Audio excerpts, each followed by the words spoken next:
A questão do nu na arte não é simples. Absolutamente não é simples. E não se resolve pelo lado correto com mero slogans emitidos por teólogos de internet. Que quero dizer por teólogos de internet?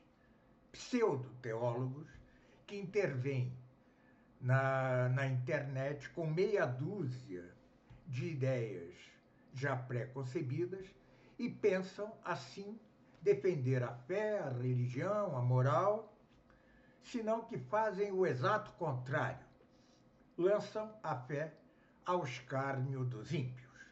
Não que eu vá conquistar aqui os ímpios, não vou.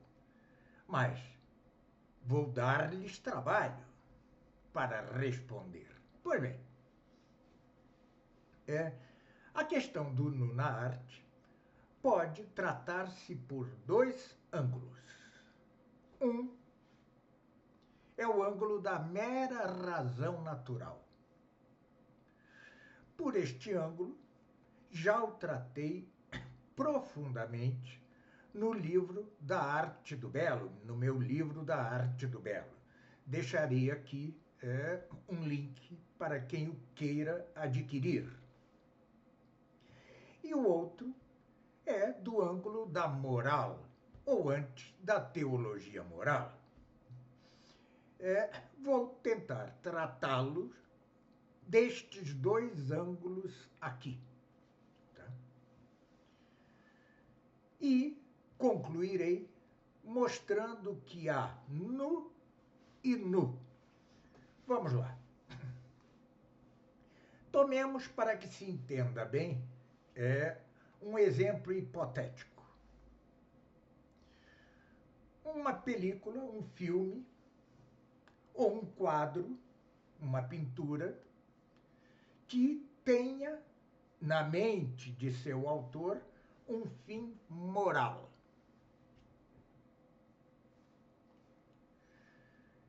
Pois bem, ele, no entanto, no meio de seu quadro ou de seu filme, utiliza-se do nu humano. Naturalmente, são coisas distintas, porque o nu no cinema é de alguém real, enquanto o nu na pintura é de alguém pintado. Mas suponhamos então que ele tenha uma boa finalidade, ele quer dar um fim bom, moral à sua obra, tá? Porque lembremos, o fim de toda a arte do belo, de todas essas 7 artes que constituem o gênero da arte do belo, é fazer o homem tender ao bem e à verdade e afastar-se do mal e da falsidade. Este é o fim último.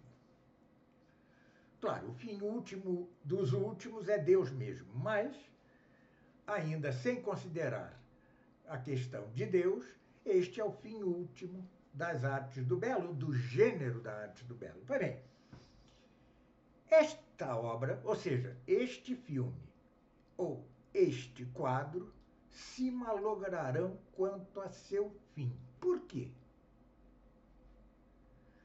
Porque há algo em nossa alma que se chama redundância. O que é a redundância? É quando a potência intelectiva interfere nas potências sensitivas, a saber, o irascível e o concupiscível. O irascível tem que ver com a defesa da vida, ao passo que o concupiscível tem que ver com a procriação da vida, da espécie. Então, ou a potência intelectiva atua tão fortemente que extrapole para as potências sensitivas inferiores, ou o inverso, das potências sensitivas da alma, das potências concupiscível e irascível, pode haver redundância, transbordamento para a potência intelectiva. Pois bem,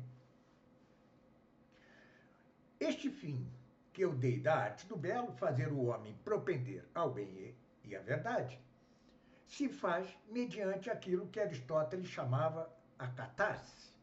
Ele indicava a catarse apenas quanto à tragédia, mas pode estender-se facilmente a todas as artes, a toda a arte.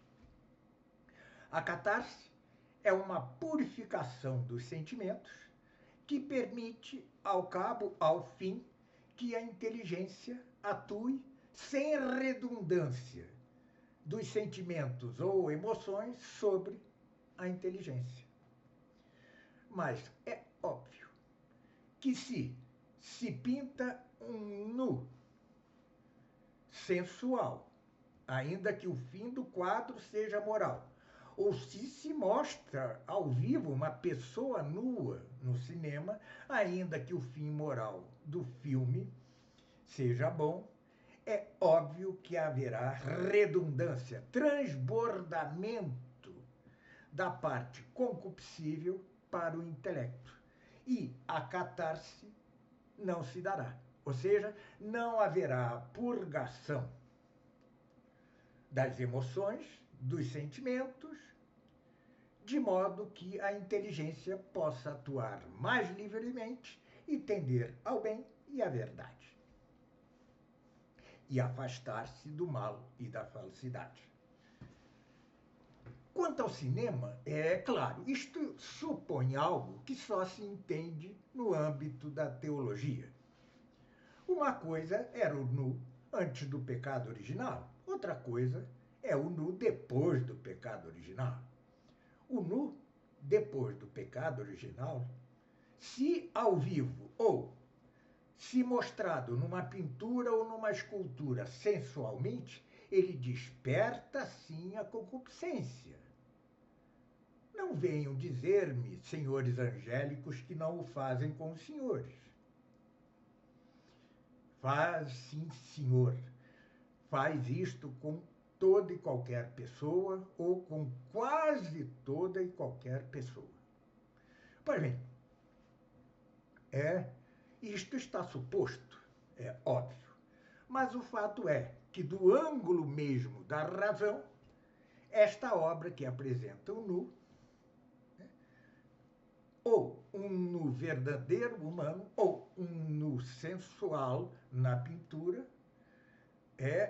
tem um escolho, tem um obstáculo que a impede de atingir perfeitamente o fim que é próprio desta arte. Mas há que fazer uma distinção. Há nu e nu. O que quero dizer? Se se trata de cinema ou de teatro, lembro-me, eu tinha 18 anos, quando o Teatro Oficina, no Rio de Janeiro, exibiu a peça A Selva da Cidade, de Brecht, né? o teatrólogo comunista alemão, e havia uma cena ao vivo, diante dos olhos dos espectadores deste jovem de 18 anos, não era católico, aliás, uma cena de nu frontal da atriz Ítala Nandi, uma bela mulher. Bom, ali já se dá a redundância, o transbordamento do concupiscível para a potência intelectiva. Tá? Já se dá isto. Antes de tudo, obviamente, se o fim da obra é despertar a concupiscência, então não é obra do belo, não é obra da arte do belo, porque, repito, a obra da arte do belo tem por fim levar o homem a tender ao bem e à verdade, não ao concupiscível. Mas, dizia eu, há nu e nu. No cinema, nu e é pronto. Sempre será sensual. Na pintura ou na escultura, nem sempre. Ao nu das estátuas de Michelangelo, Davi de Michelangelo, que é altamente sensual. Altamente sensual. Né? Nada condizente com a personagem bíblica santa que conhecemos, Davi. Mas eu falei disto num vídeo anterior, há o nu em Hieronymus Bosch, Jerônimo Bosco, que não tem nada de sensual, ao contrário, né? O mais das vezes tem algo de grotesco, de repulsivo.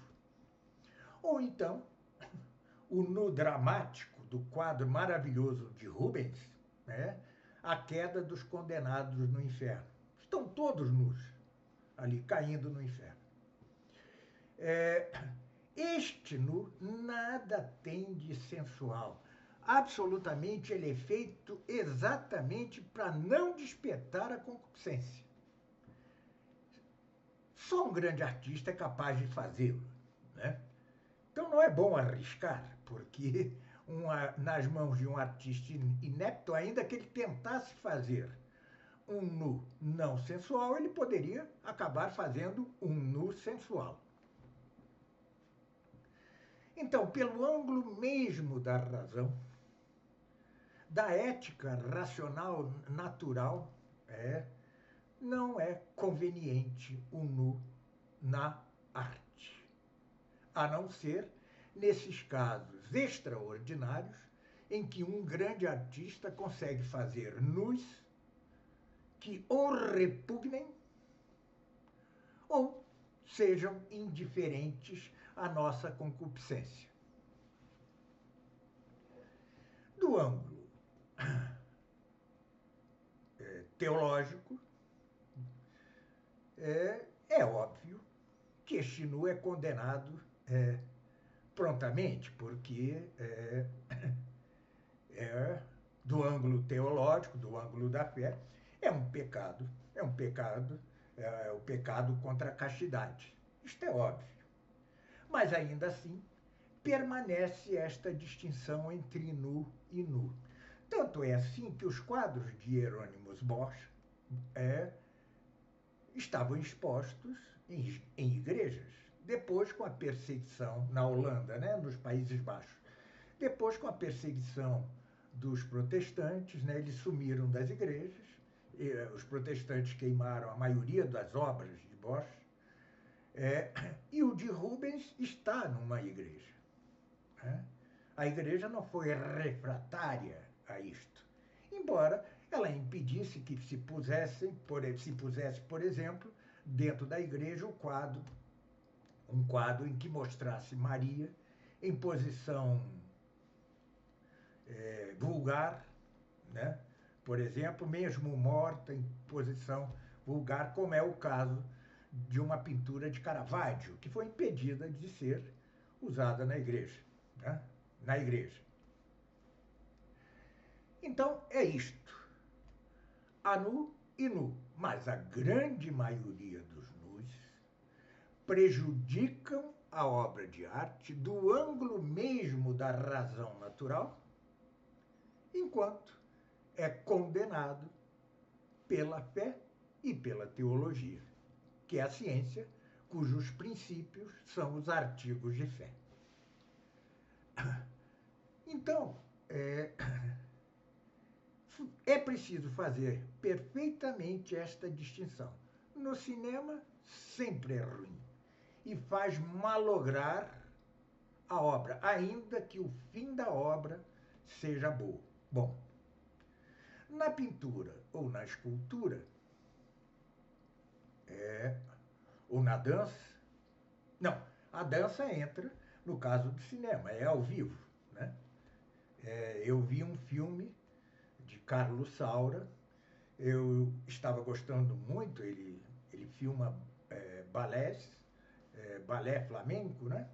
Estava muito bonito, até o ponto em que se dá um nu. Eu parei de ver. Tá?